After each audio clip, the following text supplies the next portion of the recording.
en Tiempo Compartido. Alfredo Martínez y su equipo hacen de la mañana de NBR tu mejor compañía.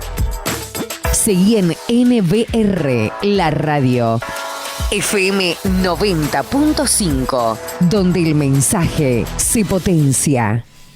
Hoy, jueves 24 de diciembre, acá nada de Nochebuena, estamos para cerrar el programa, para cerrar esta edición especial de Tiempo Compartido con el padre Pablo. Que no podía faltar. Que no podía faltar, obviamente. Que además es la única persona que entra, que la tenemos acá de manera presencial, sentada junto a nosotros. Padre, buen día. No sabemos por qué, pero bueno. Tengo un privilegio, yo tampoco sé por qué. Buen día a todos. Buen ¿Qué día, tal? ¿cómo estás? ¿Cómo nos preparamos para la Navidad, para hoy a la noche? ¿Cómo lo vive la gente? Bueno, son como dos preguntas. Si me preguntás cómo me preparo yo, las corridas. Pero la gente bien. Hay fechas especiales donde se ve que Dios mueve más el corazón de la gente. Así que Navidad, Pascua son fechas muy, muy fuertes, ¿no? Así que gracias a Dios, más confesiones, más gente que se acerca a Dios. Les cuento algo, por ejemplo, vieron que estamos repartiendo las fajas. Sí. Y faltaban algunas manzanas que quedaron sueltas que no llegaron. Y entonces, entre ayer a la tarde y hoy, los jóvenes están repartiendo. Y bueno, como no dan abasto, ayer yo salí y agarré una manzana para repartir. Claro. Los chicos hacían tres, sí, puerta por puerta. Los chicos hacían 3 manzanas y yo hice una. Porque claro, toco timbre. 23 de diciembre, el cura en la puerta. Claro, uno aprovecha, sí. Por ahí la gente te pregunta algo, te dice algo, te pide una bendición. Así que muy, muy, muy lindo, muy lindo. O no te hablo.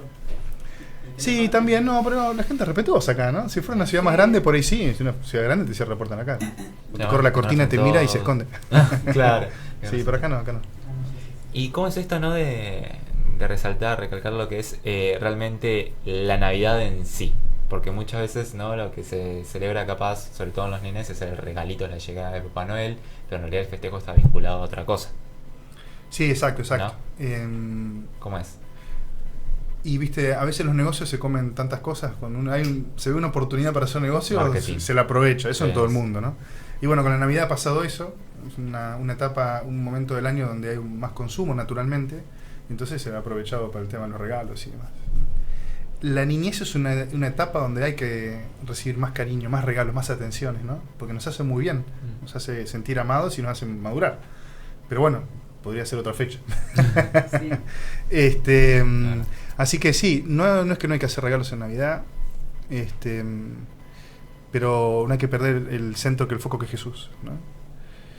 Por eso se ha intentado asociar que los regalos se los pongan en el pesebre, o les pide el arbolito, para que uno asocie que esos regalos me vienen por el niño Jesús, ¿viste? Para que uno, o asocie uno que el gran regalo de la Navidad es Jesús. En la palabra Navidad significa nacimiento. Estamos celebrando un cumpleaños, que es el nacimiento de Jesús. Y para los cristianos Jesús no es un hombre más, sino que es Dios, que se hace hombre. Así que el sentido de la Navidad, así más puro y bien resumido, es ese. Dios se hace hombre, Dios nace como uno de nosotros. Esa es la gran cosa, ¿no? ¿Y el arbolito cómo entra en juego? El arbolito que vemos adornado. En este caso en el estudio no tenemos un par de adornos, pero acá hay uno de madera, mira. Claro, el que arma la gente en su casa. Sí, el arbolito llega por esta cuestión así que te digo más de consumo, más capitalista, si se quiere, más comercial. Pero sin embargo, en algunos países nórdicos, que de ahí viene el origen, hay árboles de Navidad, ¿no? Acá hemos puesto la estrella arriba también, ¿no? Para que quede la estrella de Belén bajando. En países nórdicos, no sé, por decirte uno, Alemania, está la costumbre de poner un árbol, generalmente es un pino, porque allá el pino no tiene que ver con nosotros acá en verano. En invierno sí tiene que ver, ¿no? El pino nevado sería, que es uno de los tantos símbolos antiguos de la Navidad, ¿no? Pero lo propio es el pesebre. Y el pesebre también es nuevo, perdón. Yo hablo siempre en términos históricos. 2000 años tiene la iglesia. El pesebre lo inventó San Francisco de Asís, en la Edad Media. En el siglo XII. Claro, es decir, durante 1000 años no hubo ni arbolito de Navidad ni pesebre, y sin embargo los cristianos festejaban la Navidad, ¿no? Es algo relativamente nuevo. Sí, el pesebrito. ¿Y tenés alguna me llamó la atención San Francisco como San Francisco de Asís lo hizo con los bichitos ahí vivos. Agarró animalitos y armó un pesebrito. como nosotros hacemos el pesebre viviente, así. Sí. Ese es el primer pesebre, lo hizo él, sí. Mira. Sí. Y que el pesebre adopte de diferentes formas, ¿no? ¿A qué voy con esto? Tenemos justamente como el pesebre particular ahí que tiene clau. Pesebrito medio colla ese, ¿no? Pesebres Sí. como ese. Justamente está también vinculado al marketing, a lo comercial, ¿no? Sí, Pero, no. ¿cómo? Claro, el pesebre completo. ¿Cómo debe ser? Jesús, Está bien. María, José. A ver, te digo sí, no, ¿por qué? Primero, Animados. porque después las expresiones artísticas toman las características de cada cultura. Claro. Entonces está re bien que no sé, acá podemos hacer un pesebre gaucho, yo qué sé, porque es parte de nuestra expresión cultural, ¿no? Lo que pasa que, fíjate que te decía al principio, cuando se junta el marketing y te tenemos un pesebre por ahí a veces muy a la europea. No son feos, pero uno podría hacer uno tranquilamente con rasgos. Como te digo, con este que tenemos ahí, vos te vas más a Centroamérica o al norte del país y tienen pesebres de ese estilo. Además, Porque tiene es que propio haber del arte sido- del lugar, ¿no? Y además tiene que haber sido una estrategia colonizadora para hacer una cruz entre cómo hacer que Bueno. las figuras, con todo respeto lo digo. No, sí, pero no, me históricamente. parece que es algo más nuevo, más de ahora. No es tan de la época, tan de la época colonial de hacer este tipo de cosas así. Sí, tienes razón. Porque en la época colonial, Sí. Ahora está las esto obras, de la el arte interculturalidad. era más de estilo de Renacimiento, Sí. ¿no? O barroco. De hecho, por ejemplo, hay barroco español y barroco colonial. O barroco americano, mejor dicho, ¿no? Es decir, es la influencia que recibieron de los misioneros que traían el arte de la época, se plasmó acá. Por eso vos te vas al norte o a Centroamérica y encontrás un montón de iglesias que son de estilo barroco, con mezclas de arte indígena, cosas muy, muy bonitas, ¿no? No sé si era una estrategia, era la mezcla de culturas, ¿no? Sí, algo, la parte de estrategia más de la época más de ahora, más moderna, que tiene que ver con el marketing, ¿no? Sí, tenés razón. Pero Claro. hoy día por ahí se hace con ese sentido, pero este tipo de pesebritos son más viejos y tiene mucho que ver con la mezcla de culturas. Por eso están las dos cosas, se mezcla todo, hoy no hay nada puro, está todo Claro, mezclado. hoy se mezcla todo, Ahora ¿no? sí, sí. ¿Cómo? Y la otra pregunta que me ¿Lo vemos hiciste... bien o lo vemos mal? A la mezcla, el cruce, a la No, está re bien eso, sino que está mal el marketing. O sea, el marketing no está mal el marketing tampoco, la cuestión es el abuso. Es decir, con el marketing le cambia el sentido a la fiesta, eso es lo feo. No está mal vender pesebres si tiene que haber alguien que lo haga, ¿no? Claro. Hay algo Esa funcionando. es la cuestión, sí. Sí. Es el recordatorio que tengo que tocar el ángelo de las 12, así que si la secretaria me está escuchando, que lo toque por mí. A ver, el pesebre puedes agregarle lo que quieras. No puede faltar Jesús, María y José. Después si querés agregarle, no sé, algunos animalitos, porque era un pesebre, un establo. Si querés agregarle después reyes, angelitos, Claro, pastores, ovejitas, eso lo vas mandando. Pero el pesebre en su mínima expresión es, como lo tenés vos Esos ahí, tres.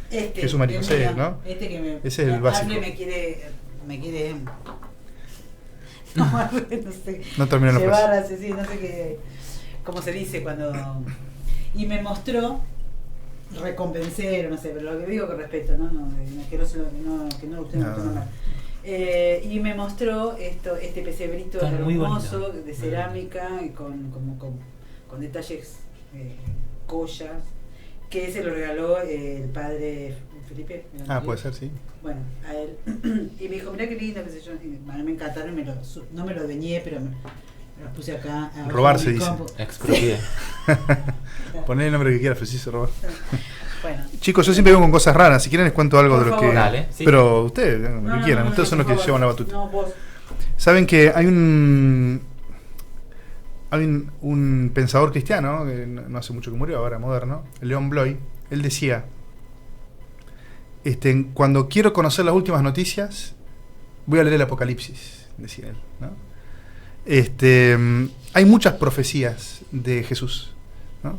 Hay muchas que son conocidísimas, que son las que están en la Biblia, pero también hay profecías del nacimiento de Jesús que están fuera de la Biblia, que son del mundo pagano, ¿no? Ajá. Así que les traigo una para contársela si quieren. Dale. ¿Está bien? Sí, por favor. Adelante. Porque vieron que, bueno, Dios inspira en todos lados, ¿no? En todos lados. Un ejemplo claro son los magos, es decir, los magos de Oriente no eran judíos, y sin embargo vieron signos de que Dios estaba por allá y fueron para allá, ¿no? O sea, si uno está atento, Dios Entonces, por eso habla. quedan incluidos dentro de todo el relato. Sí, claro. Porque es decir, la simbología después hace simbología de los hechos, ¿no? La simbología de los magos es que Jesús no trajo la salvación solamente a los judíos, sino a todo el mundo. Por eso viene la simbología con los magos, viene ahí. Les digo dos profecías de la Biblia para que no quede así descolgado. Por ejemplo, hay una profecía de Isaías. Estas profecías tienen cerca de 300 años antes de Cristo. Isaías, una profecía dice: el Señor le dará un signo. La Virgen está embarazada y dará a luz un hijo. Así, 300 años antes de Cristo. Bien clarito, ¿no? Una cosa muy extraña. Dice, wow. Claro, cuando Jesús nace en Belén y después del Mesías empiezan a averiguar todo y dicen, pero esto ya lo había anunciado Isaías. Así hay un montón de profecías, hay muchísimas. Le leo una más, que es la de Miqueas, que es incluso una profecía, dice que más o menos cerca de 100 años antes de Cristo, dice, ¿dónde van a ser el Mesías? Entonces la profecía dice así, y tú, Belén de Judá, de ti nacerá el que debe gobernar a Israel. Por eso, Señor, los abandonará hasta el momento que dé a luz la que debe ser madre, porque será grande hasta los confines de la tierra, y él traerá la paz. O sea, hay un montón de profecías así muy, muy concretas. Lo que pasa es que eran profecías, uno agarra y googlea ahora, ¿no? O agarra la Biblia en casa. En esa época no. Había muchas cosas que eran de boca a boca y pocos podían leer, entonces no tenían muchos accesos. Solamente a veces los más estudiosos, que son los que después terminan crucificando a Jesús, así que salió medio mal. Pero bueno, les cuento una profecía de estas paganas. Sí, por favor. Le hago un contexto. En Roma hay un templo, en la Roma pagana, antes de Cristo, había un templo dedicado al dios Jano. De hecho está en medio de moda ahora el nombre Jano, ¿no? Bueno, el dios Jano era un dios que entre otras cosas determinaba los tiempos de la guerra y de la paz. Una simbología que tenía el templo de Jano, ¿cuál era? Que cuando las puertas del templo estaban abiertas, era tiempo de guerra. Había guerra en un lugar del Imperio Romano que era gigantísimo. Y cuando las puertas estaban cerradas, no iba a querer rezar al templo porque era tiempo de paz y estábamos tranquilos. Claro, ¿no? Bueno, la mayor parte de lo que duró la existencia de este templo al dios Jano, estaban las puertas abiertas. O sea, en Roma estuvo prácticamente siempre en batalla. Sí, pero hubo 2 momentos en la historia del templo del dios Jano donde las puertas estuvieron cerradas. Le voy a contar la historia de uno de esos momentos, que fue precisamente en el siglo I, ahí antes de Cristo, o mejor dicho, le voy a decir de otro modo, el año 0, ahí nomás, en torno al nacimiento de Cristo. Sí. Allí en Roma, sucede que el emperador que estaba en la época, que le pusieron el nombre de Augusto, venía haciendo un reinado excelente. Se estaba prácticamente instalado lo que llamaban la Pax Romana, es decir, muchísima paz. Tenía superávit el imperio, había mucho dinero. Le pongo un ejemplo simple, miren. El emperador mandó a hacer un censo a ver cuánta gente había en todo el imperio. ¿Se acuerdan que José y María fueron a Belén a hacer el censo? Por eso Jesús nació en Belén. Sí. Bueno, ese era el censo que había mandado el emperador. ¿Por qué mandó a hacer un censo? Quería saber cuánta gente había en el imperio y quería regalarle un denario de oro a cada indigente. Imagínense, millones de personas, ¿no? Claro. Para que vean la riqueza que había generado, ¿no? Estaba tan bien que el Senado le ofrece varias veces al emperador Augusto nombrarlo divinidad, nombrarlo Dios. Y él era un hombre bastante modesto. Entonces decía que no. La segunda o tercera vez que le dicen, bueno, él dice, bueno, a ver, voy a consultar a la pitonisa, el oráculo, que en realidad el nombre que se llevaba en esa época era Sibila. Entonces le va a consultar a una de estas profetisas, la más importante, y ella le dice, bueno, dame 2 o 3 días, voy a hacer ayuno y oración a ver qué me revelan los dioses. Bueno, él vuelve después a encontrarse con ella y ella le revela la visión que tuvo. Le voy a leer precisamente el relato de la visión. Nos llega a nosotros por un poeta del siglo I después de Cristo, Lactancio, que recoge la tradición oral de este hecho. ¿Cómo se llama? ¿Se las leo? Por favor, No lo sé. Estaba en una localidad que se llama Tibur, que está como a 40 kilómetros de Roma, por la parte... qué responsabilidad, ¿no? Te toca a vos, pará. Está por Nápoles ahora, pero no me acuerdo, no sé si está el nombre de la Sibila. Sí. No, pero eran como especie de vírgenes consagradas al templo del dios, ¿viste? Eran casi como divinidades, así que eran respetadísimas. Pero no me acuerdo el nombre. Te lo debo o googlealo. Pero creo, no sé si existe el nombre, no sé si está registrado, quiero decir. Bueno, leo la respuesta. Dale. Ustedes imagínense. Les digo dónde fue. En la habitación del emperador, en su palacio, viene esta especie de profetisa pitonisa y le dice: oh emperador, esto es lo que sucederá. Del cielo vendrá un rey para siglos futuros, aunque hecho hombre para juzgar al mundo. De improviso, el cielo se abrió y un esplendor grandísimo inundó todo. Se vio en el cielo una virgen bellísima, con los pies sobre un altar, con un niño entre brazos. Imagínense, una profetisa pagana en el año 0 y nomás, los judíos no existían. En esa época, es decir, eran nada, no eran cristianos en el imperio.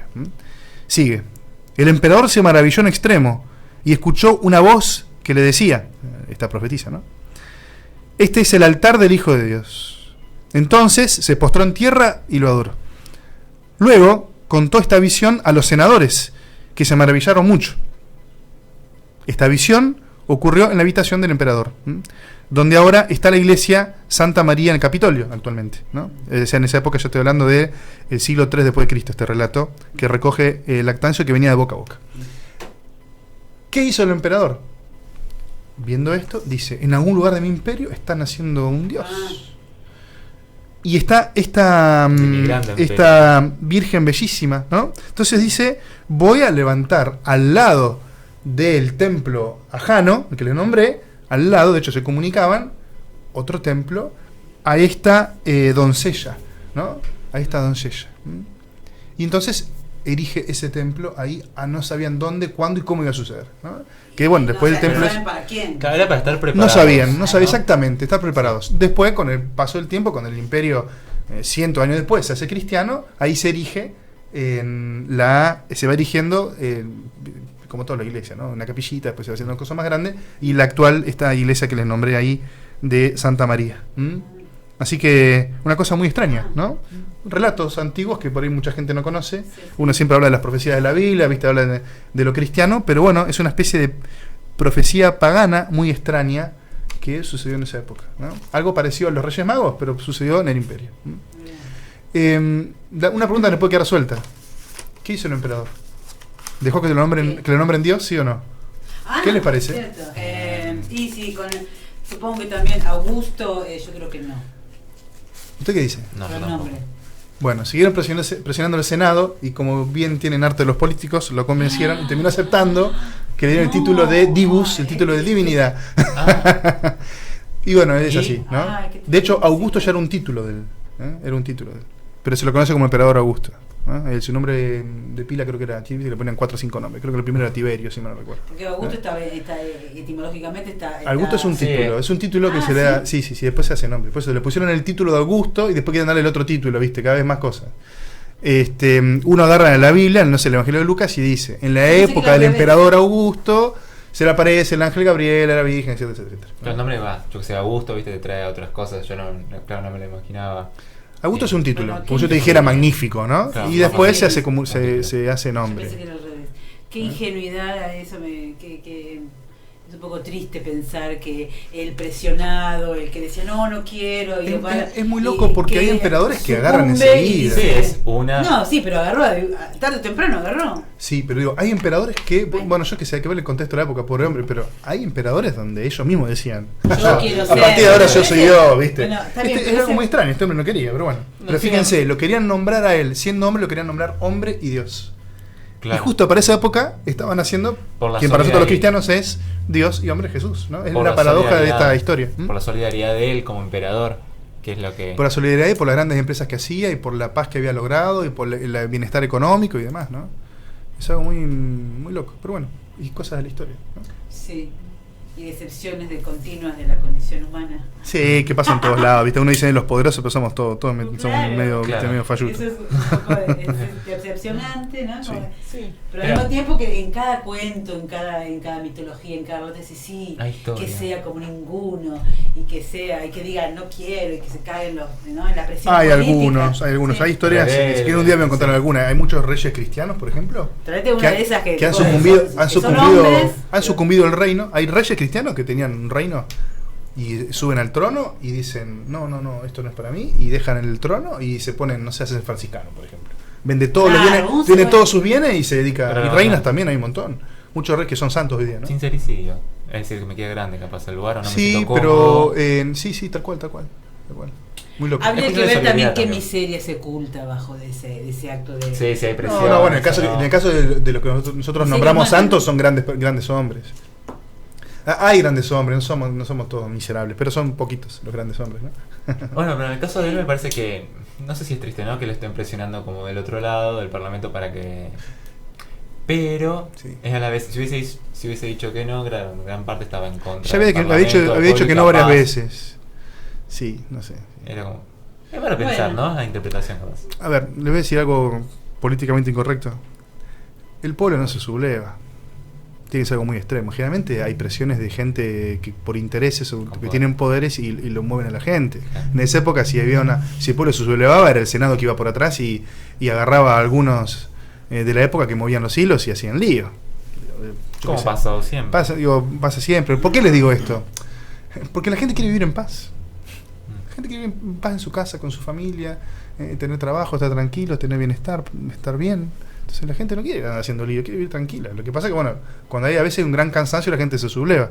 Pero muchas de estas sublevaciones que uno ve a veces están armadas por intereses políticos de un grupo, tal vez contrario al poder del oficialismo y la oposición, y así, ¿no? Pero no estoy hablando de ahora, estoy hablando de la historia de la humanidad, ¿no? La gente quiere vivir tranquila. La gente no quiere ir a la guerra, la gente quiere vivir en paz, quiere estar con su familia. Eso es así. Eso lo queremos todos. Pero bueno, pensás que es genuino.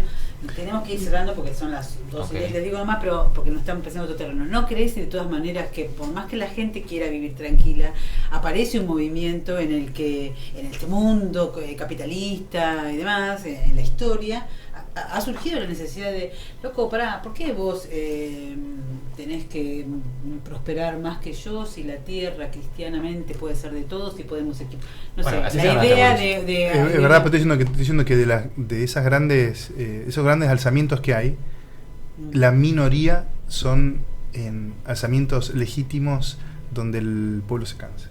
La mayoría están arreglados. Está comprobado históricamente, si no. Bueno. Digo, a eso me refiero. Pero hay legítimos, pero son los menos, lamentablemente, ¿no? Digo, yo el motivo que encuentro, pues todo esto es opinión mía, ¿no? Es decir, es porque la gente quiere vivir tranquila. ¿Viste? Eso. El último, para cerrar. Quiero pasar un par de chivos, si me dejan.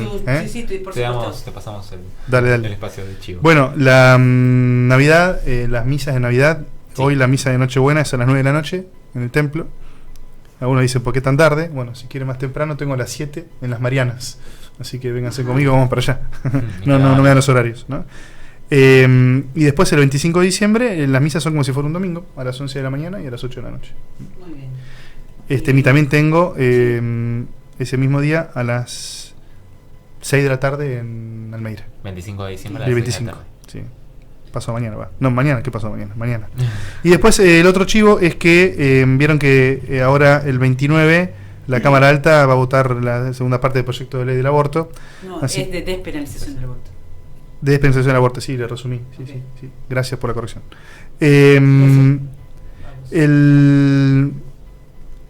Los obispos han pedido a los católicos en el país que hagamos unas jornadas de oración y de ayuno y demás, ¿no? Así que aquí en la parroquia tenemos el domingo que viene, el domingo 27, que es el día de la Sagrada Familia, precisamente, justo coincide, la misa por la vida, que va a ser la de la noche, a las 8 de la noche. ¿Qué día es entonces? El domingo.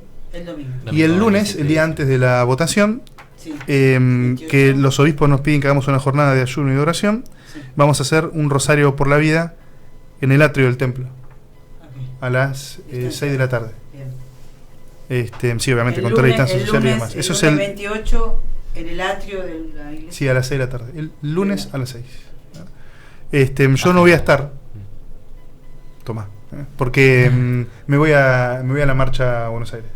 Toma. Porque el 28, el día antes, se hace la marcha de los grupos Pro Vida todos juntos. Y además para que no haya lío y no estar juntos y por ahí que sí, así que me parece muy prudente. Así que eso va a ser el 28. Más organizado. Sí, tal cual. Más organizado, evitar el conflicto. Tal cual. Sí, me parece muy bien. Podemos empezar distinto, pero no hay que matarnos, ¿no? Bien. Concuerdo. Bueno, las últimas palabras son te las dejamos para... Cerramos la mañana y nos vamos toda Navidad. ¿Tengo que poner voz de locutor así como Alfredo, no? No me sale. Bueno, feliz Navidad. Esto que decíamos al principio, la Navidad es el nacimiento de Jesús, ¿no? Qué bueno será que cuando brindemos y suenen las copas y digamos feliz Navidad, no pierdan sentido esas palabras, sino que realmente sea la alegría de que nació Jesús, ¿no? Y después todo lo demás, obviamente, ¿no? La paz, la familia, la tranquilidad, la salud, pero qué bueno sería que cuando suenan las copas y digamos feliz Navidad no deformemos el sentido de la palabra, Y bueno, que sea una Navidad en paz, en familia. Ese es el deseo, ¿no? De siempre. Gracias. Muchísimas gracias, padre. De nada. Estamos en Instagram, Facebook y Twitter. Búscanos como NBR La Radio. O bien comunicate por WhatsApp al 2227 53 98 56. Farmacia